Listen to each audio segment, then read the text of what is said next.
Cábala mística por Dion Fortune.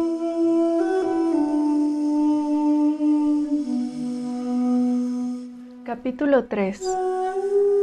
El método de la cábala.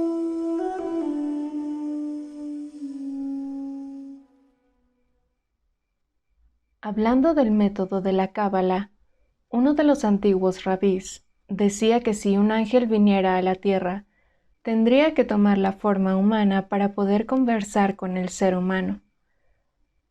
El curioso sistema simbólico que conocemos como árbol de la vida es una tentativa para poner en forma diagramática cada una de las fuerzas y factores del universo manifestado y el alma humana, para correlacionar una con otras y revelarlas como en un mapa, mostrando las posiciones relativas en que puede considerarse cada unidad y las relaciones entre ellas.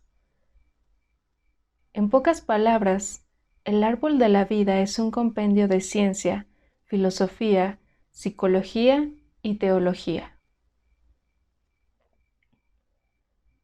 El estudiante de Cábala trabaja exactamente en forma opuesta a la del estudiante de ciencias naturales.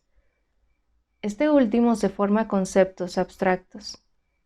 Es innecesario decir que antes de que un concepto pueda ser analizado, es indispensable que haya sido compuesto.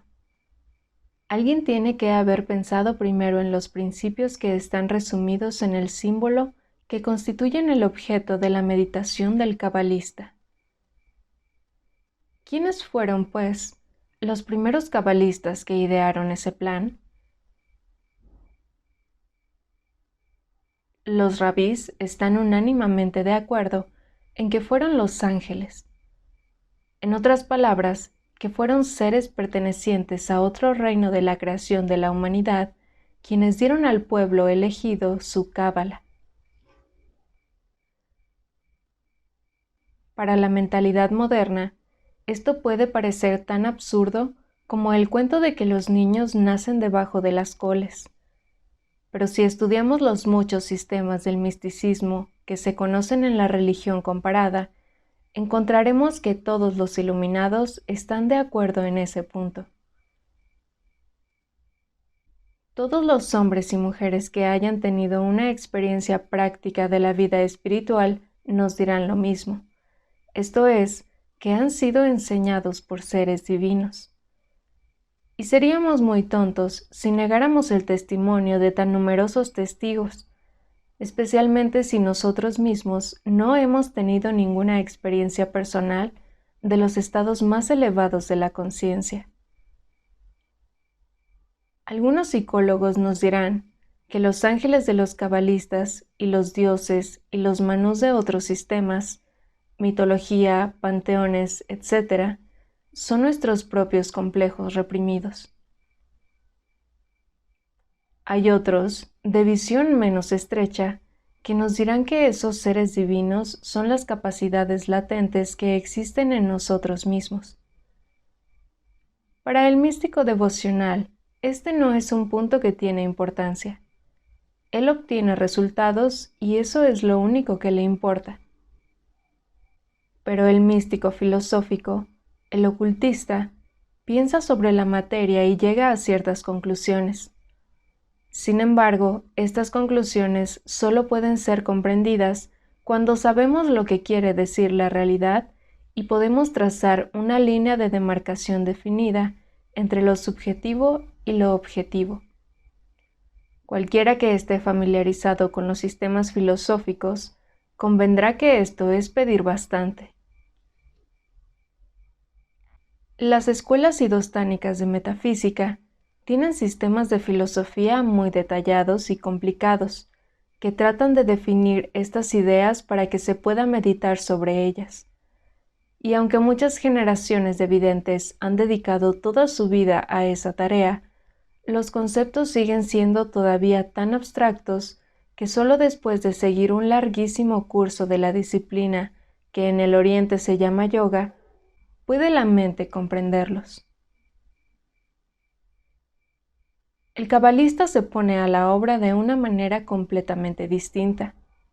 Ni siquiera trata de elevar su mente en alas de la metafísica hasta el enrarecido aire de la realidad abstracta, sino que se formula un símbolo concreto que el ojo puede ver para que él represente la realidad abstracta que la mentalidad humana no puede concebir aún. Sigue exactamente los principios del álgebra. X representa una cantidad desconocida, Y la mitad de X, y Z representa algo que conocemos.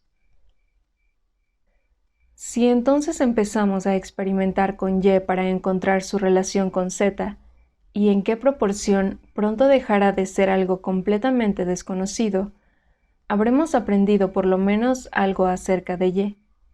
Y si somos lo suficientemente hábiles, al final podremos expresar a Y en términos de Z, y luego podremos comenzar a comprender X. Existen muchos símbolos que se emplean como objetos de meditación. La cruz de la cristiandad, los dioses del antiguo Egipto, los símbolos fálicos de otras creencias.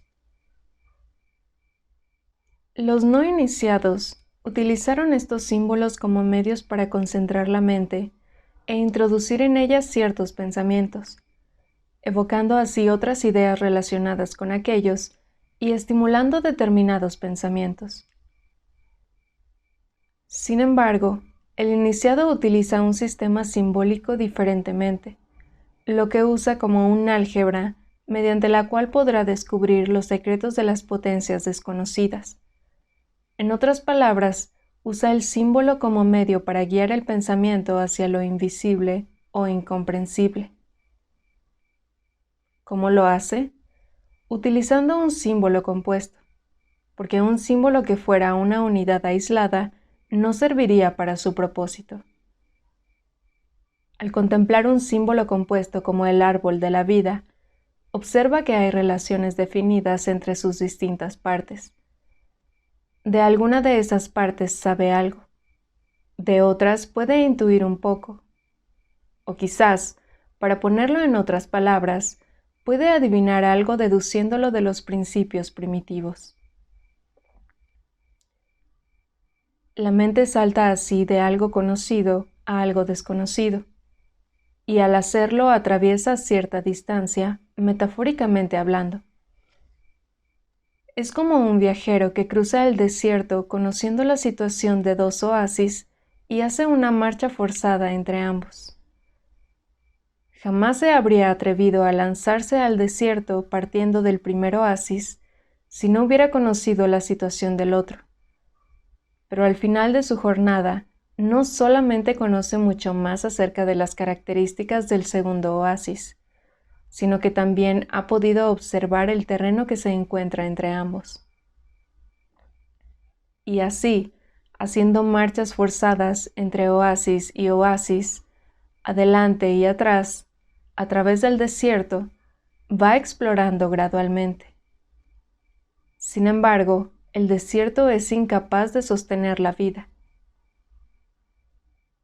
Así ocurre también con el sistema de notación de la Cábala.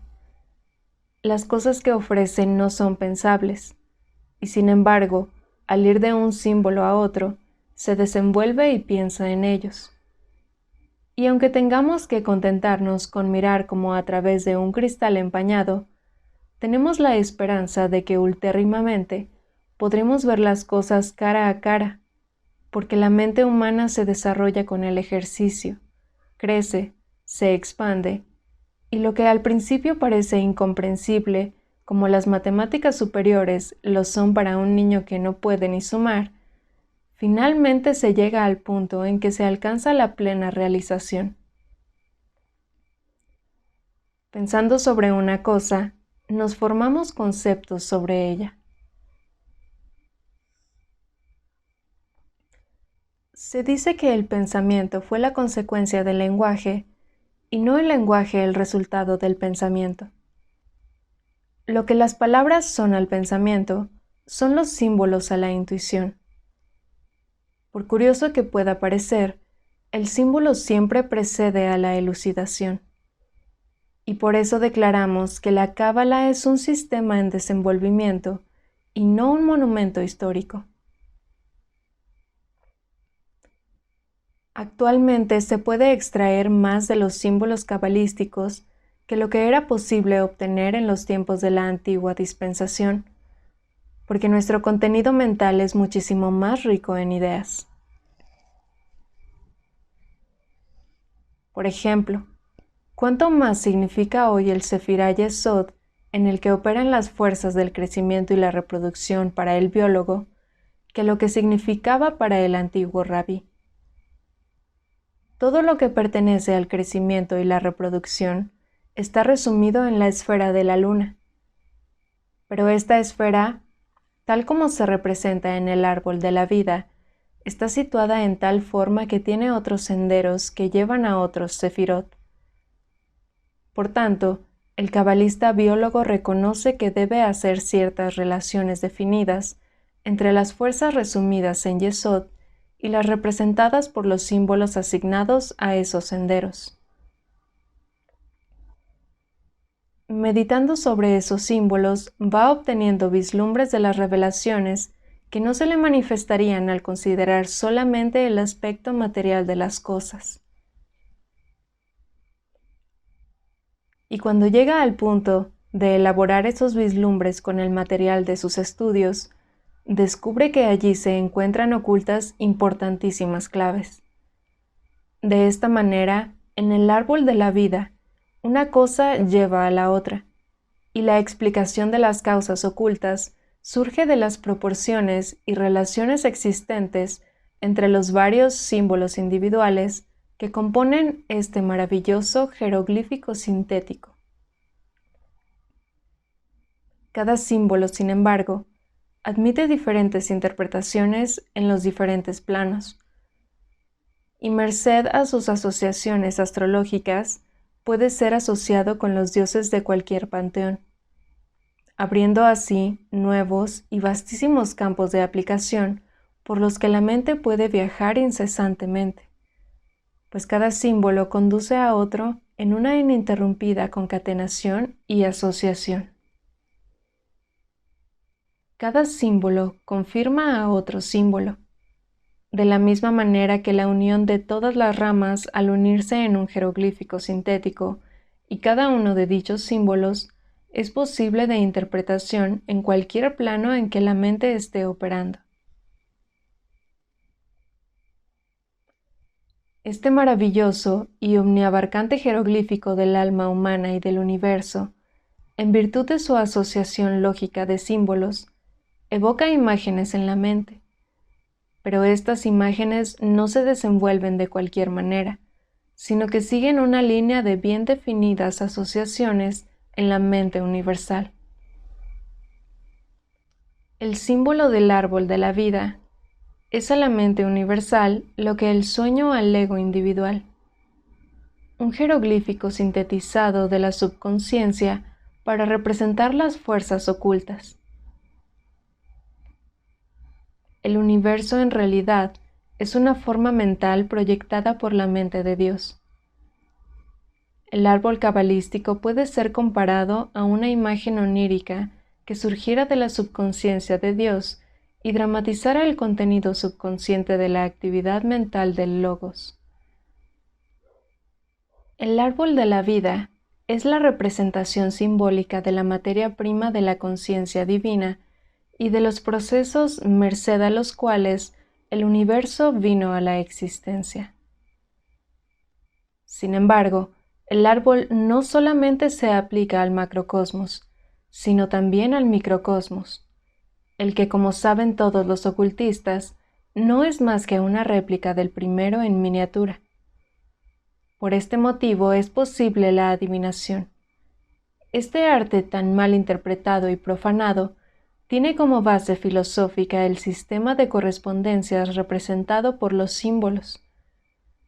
Las correspondencias entre el alma del hombre y el universo no son arbitrarias, sino que surgen de identidades en desenvolvimiento.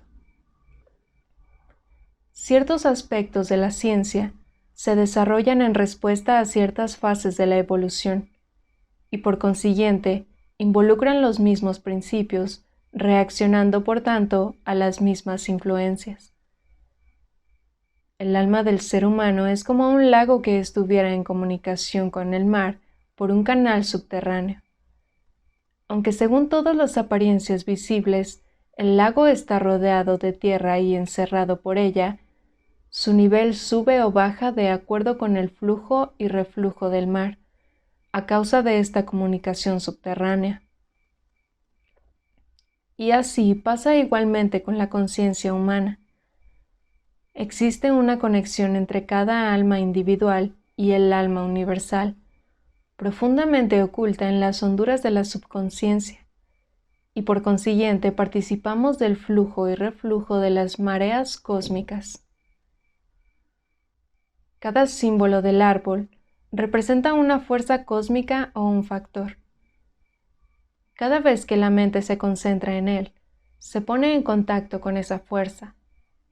En otras palabras, se crea un canal superficial entre la mente consciente del individuo y la fuerza o factor particular del alma universal, y por este canal superficial consciente pasan las aguas del océano a las del lago. El aspirante que utiliza el árbol de la vida como símbolo de sus meditaciones va estableciendo punto por punto la unión entre su alma y el alma universal. El resultado inmediato es un tremendo influjo de energías en el alma individual, y justamente este es el que confiere los poderes mágicos. Pero así como el universo debe ser gobernado por Dios, así también la compleja alma humana debe ser gobernada por su Dios, el espíritu del hombre. El yo superior tiene que dominar su universo, pues de lo contrario se produciría un desequilibrio energético. Cada factor regiría su propio aspecto y se produciría la guerra entre ellos. Entonces tendríamos un gobierno de los reyes de Edom, cuyos reinos eran las fuerzas desorbitadas. Es así como vemos en el árbol de la vida un jeroglífico del alma del ser humano y del universo, y en las leyendas asociadas con él está la historia de la evolución del alma y el sendero de la iniciación.